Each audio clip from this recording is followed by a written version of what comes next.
सभी पत्रकार साथियों को नमस्ते। ये प्रेस वार्ता शुरू करने से पहले हम एक वीडियो देखेंगे। चला दीजिए।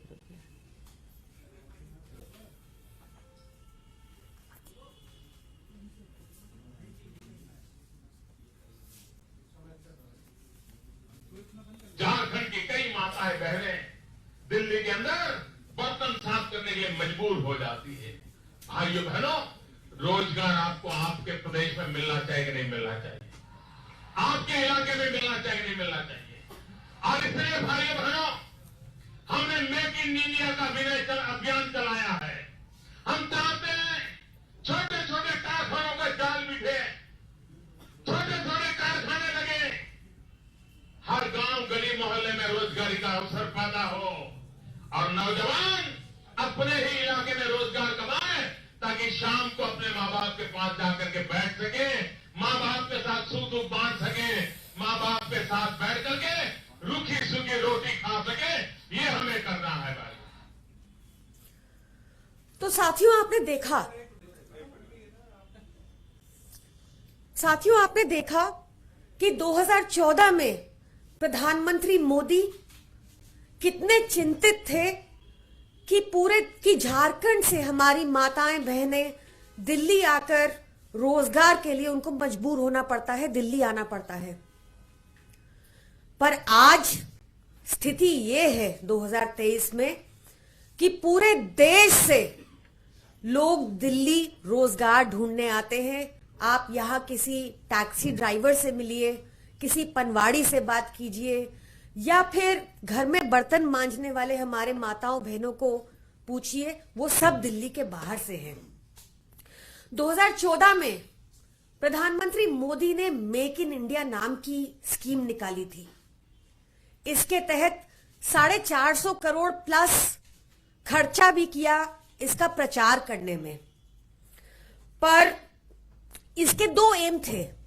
पहला एम यह था कि 2022 तक 25% कंट्रीब्यूशन होगा मैन्युफैक्चरिंग का जीडीपी को, और दूसरा एम था कि 10 करोड़ मैन्युफैक्चरिंग जॉब्स उत्पन्न होंगी। पर इसके ठीक विपरीत क्या हुआ? 2014 में जो मैन्युफैक्चरिंग 17% जीडीपी को कंट्रीब्यूट करती थी, वो 2019 में कोविड से पहले 13.32% रह गई।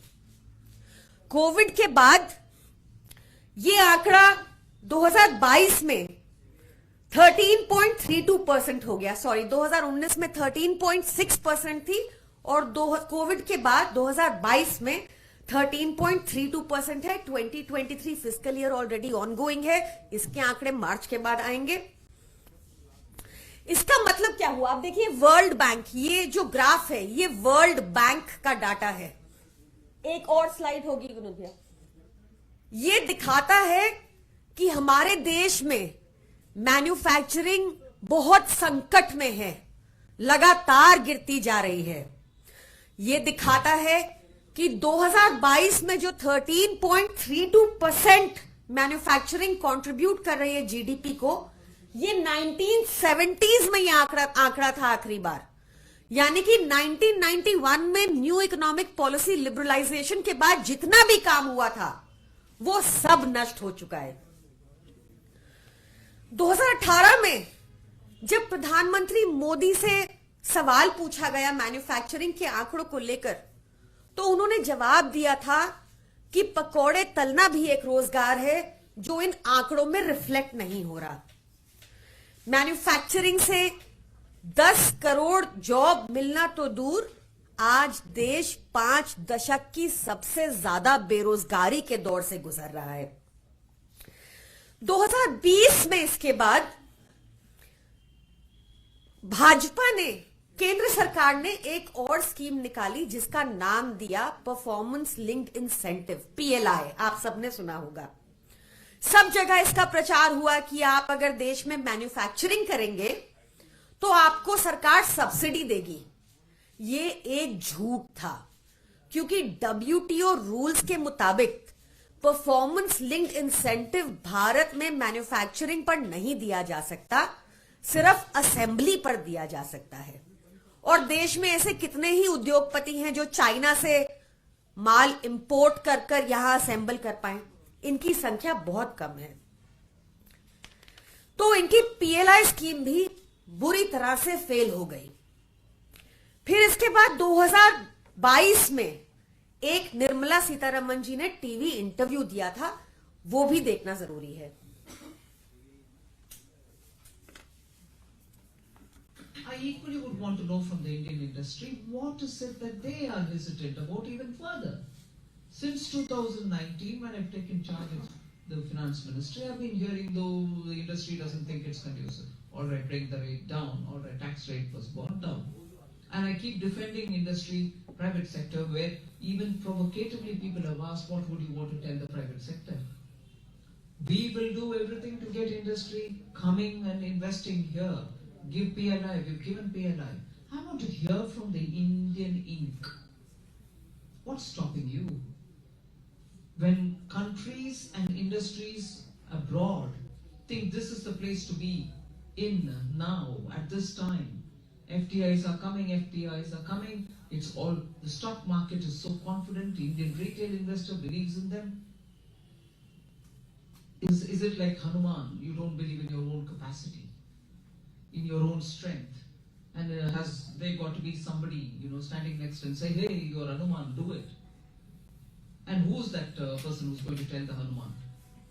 It comes up. इसमें इस वीडियो में भी 2022 में देखिए, ये वीडियो देख के तो हर भाजपाई भी समझ जाएगा कि मैन्युफैक्चरिंग सच में आज भयावह स्थिति में है देश में, क्योंकि निर्मला सीतारमण जी बार बार देश के, भारत के व्यापारियों से पूछ रही हैं कि आप यहां इन्वेस्ट क्यों नहीं करते। पर इस वीडियो में भी 3 झूठ बोले गए। पहला झूठ, उन्होंने कहा कि उन्होंने पीएलआई दिया मैन्युफैक्चरर्स को। जैसा मैंने बताया, डब्ल्यूटीओ के रूल्स सिर्फ असेंबलिंग, देश भारत में सिर्फ असेंबलिंग के ऊपर पीएलआई दे सकते हैं, ना कि मैन्युफैक्चरिंग के ऊपर। दूसरा झूठ, उन्होंने कहा देश में लगातार एफडीआई बढ़ रही है।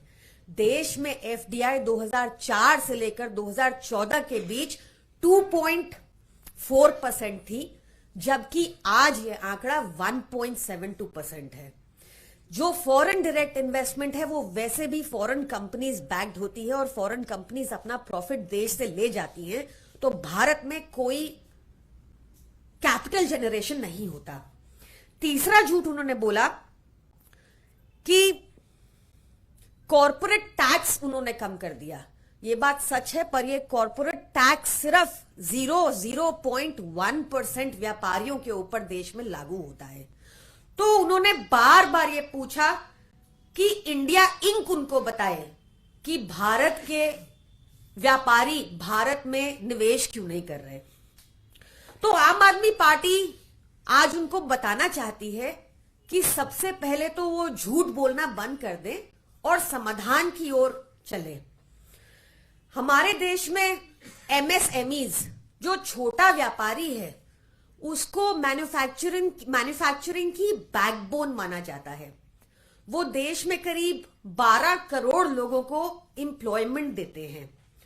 वो देश में जितना भी आज जीडीपी में मैन्युफैक्चरिंग का कंट्रीब्यूशन है, ये कहना गलत नहीं होगा कि वो एमएसएमईज की वजह से है।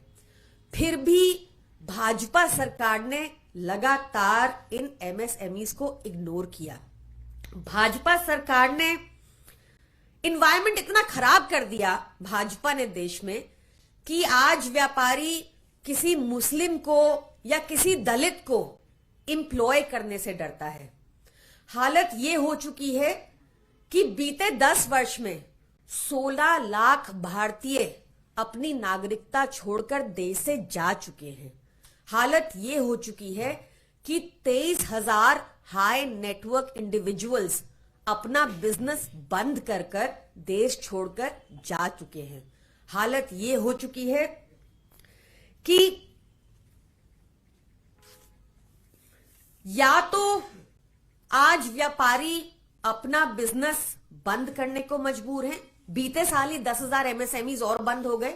MSMEs are dying, which is very dangerous for the country, क्योंकि जितनी बिजनेस बंद होगा उतना बेरोजगारी और बढ़ेगी।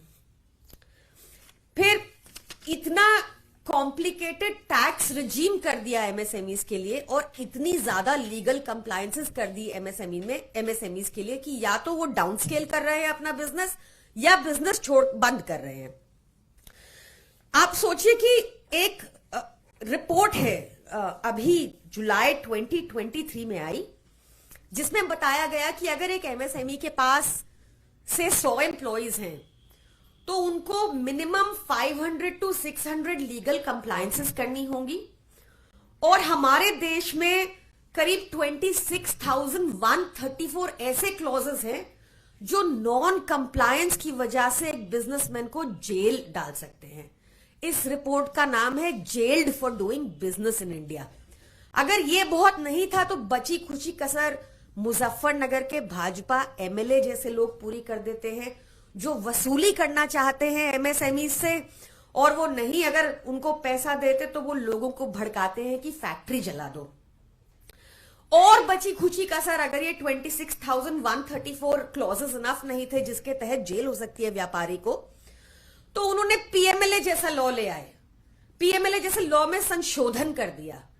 इस संशोधन के तहत आपको बिना किसी प्रूफ के, बिना किसी एविडेंस के जेल के अंदर एक लंबा टाइम रखा जा सकता है। सोचिए कल को केंद्र में ऐसी सरकार आ जाए जो कहे कि मुझे 1 करोड़ इलेक्टोरल बॉन्ड में दो, नहीं तो मैं तुम पर पीएमएलए का केस लगा दूंगा। और तो और आपने हाल ही में एक बहुत ही अजीब केस देखा होगा जहां पर 2 लोगों की जमीन को एक भाजपा के उच्च अधिकारी ने कब्जाने की कोशिश की और वो दोनों लोग उस भाजपा उच्च अधिकारी के खिलाफ कोर्ट गए। तो भाजपा ने क्या किया? उनको ईडी का नोटिस भेज दिया। क्या मंशा है कि वो दोनों लोग अपना केस वापस ले ले और भाजपा के उच्च अधिकारी उनकी जमीन को कब्जा ले। तो इस तरह से लगातार पीएमएलए का दुरुपयोग हो रहा है। आप सोचिए उन दोनों के पास बैंक अकाउंट में 450 रुपए थे और ईडी के ऑफिस जाने के लिए भी उनको कर्जा लेना पड़ा। तो अगर भाजपा सीरियस है, जो मैन्युफैक्चरिंग का आंकड़ा 13.32% पहुंच गया है, तो एक क्वार्टर के रिजल्ट को इस तरह सेलिब्रेट ना करे कि हमने तो पूरी दुनिया को ही जैसे मैन्युफैक्चरिंग में पिछाड़ दिया हो। सच को एक्नॉलेज करें। और क्योंकि भाजपा में आज अभाव है लीगल, इकोनॉमिक और फाइनेंशियल जूरिस्प्रूडेंस का, तो उनको अरविंद केजरीवाल जी को कंसल्ट करना चाहिए। उनको अरविंद केजरीवाल जी को कंसल्ट करना चाहिए क्योंकि जैसे दूसरी बार हमारी जब दिल्ली में सरकार बनी 2015 में, तो उन्होंने आते ही वैट कम कर दिया, जिस वजह से रेवेन्यू जनरेशन हुआ, व्यापारियों का ट्रस्ट बढ़ा, क्योंकि उन्होंने देखा कि उनके टैक्स का पैसा अरविंद केजरीवाल जी की सरकार स्वास्थ्य में, हेल्थ में, एजुकेशन में, इंफ्रास्ट्रक्चर में, डेवलपमेंटल वर्क्स में लगाती है। तो उनका ट्रस्ट बढ़ा। वैट कम होने की वजह से वो भी पूरा टैक्स देने लगे। एक अच्छा एनवायरनमेंट मिला। रेड कल्चर बिल्कुल बंद कर दिया दिल्ली में। पहले बहुत रेड्स होती थी, रेड कल्चर को बिल्कुल बंद कर दिया गया दिल्ली में और इससे इन्वेस्टर का ट्रस्ट बढ़ा, इससे बिजनेसेस का ट्रस्ट बढ़ा। तो बहुत जरूरी है कि मैन्युफैक्चरिंग को दोबारा से फोकस में लाया जाए। अरविंद केजरीवाल जी से केंद्र सरकार कंसल्ट करे ताकि मैन्युफैक्चरिंग भी बढ़े और केंद्र सरकार को भ्रमित आंकड़े पेश करने की जरूरत ना हो और देश की करेंसी भी संभले। Thank you. कानून में जो संशोधन किया गया है और उसकी वजह से तमाम जो ट्रक ड्राइवर्स हैं या ट्रांसपोर्टर्स हैं वो हड़ताल पर चले गए हैं, तो इस पर क्या आम आदमी पार्टी इस पर क्या सपोर्ट करती है के साथ? मुझे इस बारे में जानकारी नहीं है। एक दूसरा मुद्दा है, अभी कल भगवंत मान ने पंजाब में एक प्रेस कॉन्फ्रेंस के दौरान एक शब्द का इस्तेमाल किया। उन्होंने कहा कि एक थी कांग्रेस, अभी इंडिया ब्लॉक की मीटिंग्स हो रही है, आप लोग गठबंधन को लेकर चर्चा करें, ऐसे में इस बयान को आप कैसे देखते हो? देखिए, इंडिया गठबंधन मजबूती से आगे साथ बढ़ रहा है और इसमें टॉप लीडरशिप आगे बैठकर सीट शेयरिंग की बात करेगी और सब कुछ क्लैरिफाई होगा। उसी बयान पे पवन खेड़ा ने एक ट्वीट किया, उन्होंने एक लाइन लिखी उन्होंने कि एक भोजपुरी की फिल्म थी, एक था जोकर, तब उन्होंने उनके लिए इस तरह का शब्द इस्तेमाल किया। अभी राशिद अल्वी ने भी यही बयान दिया है, एक था जोकर संबोधित करते हुए। मुझे लगता है कि राजनीति में अपनी भाषा को कंट्रोल में रखना चाहिए। आप एक रोल मॉडल होते हैं तो उसी तरह के शब्दों का प्रयोग भी करना चाहिए। और इंडिया ब्लॉक्स के लीडर्स ने इलेक्शन कमीशन को लेटर लिखा है और वीवीपैट को लेकर वो लोग मुलाकात करना चाहते हैं। क्या आम आदमी पार्टी भी इसका हिस्सा है और आम आदमी पार्टी वीवीपैट के मसले पे चुनाव आयोग से मिलना चाहती है या कोई शिकायत करना चाहती है? आई एम सर्टन कि इंडिया ब्लॉक टुगेदर जो भी डिसीजन लेगी वो आपके सामने रखा जाएगा। नीतीश कुमार को इंडिया गठबंधन का संयोजक बनाए जाने की खबर है। आम आदमी पार्टी की क्या प्रतिक्रिया है और क्या चाहती है आम आदमी पार्टी इसको लेकर? इंडिया गठबंधन का जो भी जॉइंट डिसीजन होगा वो आपके सामने रखा जाएगा। मैम कल 3 जनवरी है, ईडी का तीसरा नोटिस है, क्या स्टेटस है आम आदमी पार्टी का और क्या सीएम कल जाएंगे? We will act as per the law. Ma'am लेकिन दो जो सम्मन आए उसमें आपने कहा कि गैर कानूनी है, आप नहीं गए। तीसरा सम्मन अब फिर आया है, क्या ऐसा नहीं लगता कि गिरफ्तारी की तरह तलवार मंडराएगी अगर नहीं जाएंगे? और अगर कुछ नहीं है तो फिर जा क्यों नहीं रहे? क्या वजह है कि थोड़ा इस पर क्लैरिफाई कर दीजिए। और क्या कल जाएंगे या नहीं जाएंगे ये भी क्लैरिफाई कर दीजिए, क्योंकि आप खुद एक पेशे से वकील हैं। देखिए, इस पर हमारी legal team will be better equipped to answer and we will act as per the law. Thank you.